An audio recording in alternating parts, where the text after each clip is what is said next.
नमस्कार मित्रों, हमारे चैनल में आपका स्वागत है। आज हम सुनेंगे माँ ब्रह्मचारिणी का वर्णन। दधाना देवी प्रसीतु करपद्माभ्यामक्षमालाक मंडलू मयि ब्रह्मचारिण्यनुत्तमा। माँ दुर्गा की नव शक्तियों का दूसरा स्वरूप ब्रह्मचारिणी का है। यहाँ ब्रह्मा शब्द का अर्थ तपस्या है। ब्रह्मचारिणी अर्थात तप की चारिणी, तप का आचरण करने वाली। कहाँ भी है वेदस्तत्वम तपो ब्रह्मवेद। तत्व और तप ब्रह्मा शब्द के अर्थ है। ब्रह्मचारिणी देवी का स्वरूप पूर्ण ज्योतिर्मय एवं अत्यंत भव्य है। इनके दाहिने हाथ में जप की माला एवं बाएं हाथ में कमंडलू रहता है। अपने पूर्व जन्म में जब ये हिमालय के घर पुत्री रूप में उत्पन्न हुई थी, तब नारद के उपदेश से इन्होंने भगवान शंकर जी को पति रूप में प्राप्त करने के लिए अत्यंत कठिन तपस्या की थी। इसी दुष्कर तपस्या के कारण इन्हें तपश्चारिणी अर्थात ब्रह्मचारिणी नाम से अभिहित किया गया। 1000 वर्ष उन्होंने केवल फल मूल खाकर व्यतीत किए थे। 100 वर्षों तक केवल शाक पर निर्वाह किया था। कुछ दिनों तक कठिन उपवास रखते हुए खुले आकाश के नीचे वर्षा और धूप के भयानक कष्ट सहे। इस कठिन तपस्या की पश्चात 3000 वर्षों तक केवल जमीन पर टूटकर गिरे हुए बेलपत्रों को खाकर वह अहर्निश भगवान शंकर जी की आराधना करती रही। इसके बाद उन्होंने सूखे बेलपत्रों को भी खाना छोड़ दिया। कई हजार वर्षों तक वह निर्जल और निराहार तपस्या करती रहीं। पत्तों पर्णम को भी खाना छोड़ देने के कारण उनका एक नाम अपर्णा भी पड़ गया।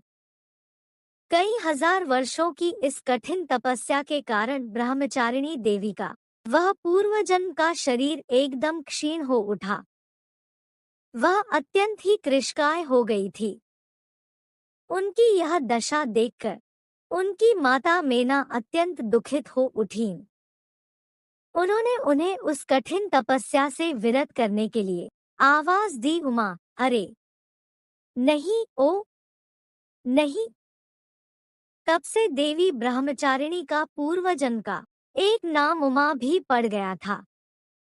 उनकी इस तपस्या से तीनों लोकों में हाहाकार मच गया। देवता, ऋषि, सिद्धगण, मुनि सभी ब्रह्मचारिणी देवी की इस तपस्या को अभूतपूर्व पुण्यकृत्य बताते हुए उनकी सराहना करने लगे। अंत में पितामह ब्रह्मा जी ने आकाशवाणी के द्वारा उन्हें संबोधित करते हुए प्रसन्न स्वरों में कहा, हे देवी, आज तक किसी ने ऐसी कठोर तपस्या नहीं की थी। ऐसी तपस्या तुम्ही से संभव थी। तुम्हारे इस अलौकिक कृत्य की चतुर्दिक सराहना हो रही है। तुम्हारी मनोकामना सर्वतोभावेन परिपूर्ण होगी। भगवान चंद्रमौली शिवजी तुम्हें पति रूप में प्राप्त होंगे। अब तुम तपस्या से विरत होकर घर लौट जाओ। शीघ्र ही तुम्हारे पिता तुम्हें बुलाने आ रहे हैं। माँ दुर्गा जी का यह दूसरा स्वरूप भक्तों और सिद्धों को अनंत फल देने वाला है। इनकी उपासना से मनुष्य में तप, त्याग, वैराग्य, सदाचार, संयम की वृद्धि होती है। जीवन के कठिन संघर्षों में भी उसका मन कर्तव्य पथ से विचलित नहीं होता।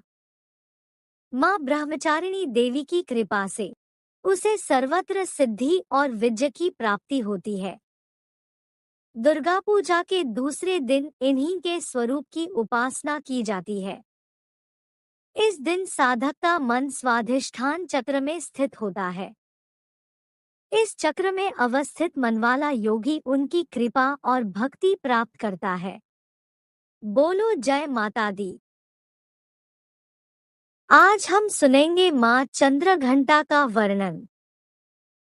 पिंडिज प्रवरारूढ़ा चंडकोपास्त्र कैर्युता प्रसादं तनुते मह्यं चंद्र घंटेति विश्रुता। माँ दुर्गाजी की तीसरी शक्ति का नाम चंद्र घंटा है। नवरात्रि उपासनाएं तीसरे दिन इन्हीं के विग्रह का पूजन आराधन किया जाता है। इनका यह स्वरूप परम शांतिदायक और कल्याणकारी है। इनके मस्तक में घंटे के आकार का अर्धचंद्र है। इसी कारण से इन्हें चंद्र घंटा देवी कहा जाता है। इनके शरीर का रंग स्वर्ण के समान चमकीला है। इनके 10 हाथ है। इनके 10 हाथों में खड्ग आदि शस्त्र तथा बाण आदि अस्त्र विभूषित है। इनका वाहन सिंह है।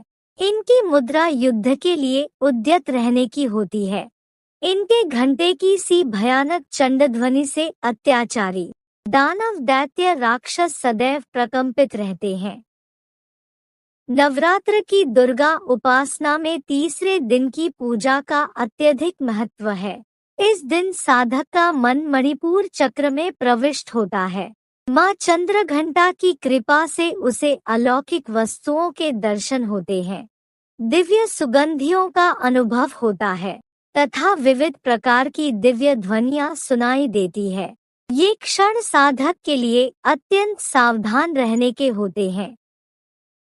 माँ चंद्रघंटा की कृपा से साधक के समस्त पाप और बाधाएं विनष्ट हो जाती है। इनकी आराधना सद्यः फलदायी है। इनकी मुद्रा सदैव युद्ध के लिए अभिमुख रहने की होती है। आता भक्तों के कष्ट का निवारण ये अत्यंत शीघ्र कर देती है। इनका वाहन सिंह है। आथा इनका उपासक सिंह की तरह पराक्रमी और निर्भय हो जाता है। इनके घंटे की ध्वनि सदा अपने भक्तों की प्रेत बाधादि से रक्षा करती रहती है। इनका ध्यान करते ही शरणागत की रक्षा के लिए इस घंटे की ध्वनि निनादित हो उठती है। दुष्टों का दमन और विनाश करने में सदैव तत्पर रहने के बाद भी इनका स्वरूप दर्शक और आराधक के लिए अत्यंत सौम्यता एवं शांति से परिपूर्ण रहता है। इनकी आराधना से प्राप्त होने वाला एक बहुत बड़ा सद्गुण यह भी है कि साधक में वीरता निर्भयता के साथ ही सौम्यता एवं विनम्रता का भी विकास होता है। उसके मुख, नेत्र तथा संपूर्ण काया में कांति गुण की वृद्धि होती है। स्वर में दिव्य अलौकिक माधुर्य का समावेश हो जाता है। माँ चंद्रघंटा के भक्त और उपासक जहाँ भी जाते हैं, लोग उन्हें देखकर शांति और सुख का अनुभव करते हैं। ऐसे साधक के शरीर से दिव्य प्रकाश युक्त परमाणुओं का अदृश्य विकिरण होता रहता है। यह दिव्य क्रिया साधारण चक्षुओं से दिखलाई नहीं देती, किंतु साधक और उसके संपर्क में आने वाले लोग इस बात का अनुभव भली भांति करते रहते हैं।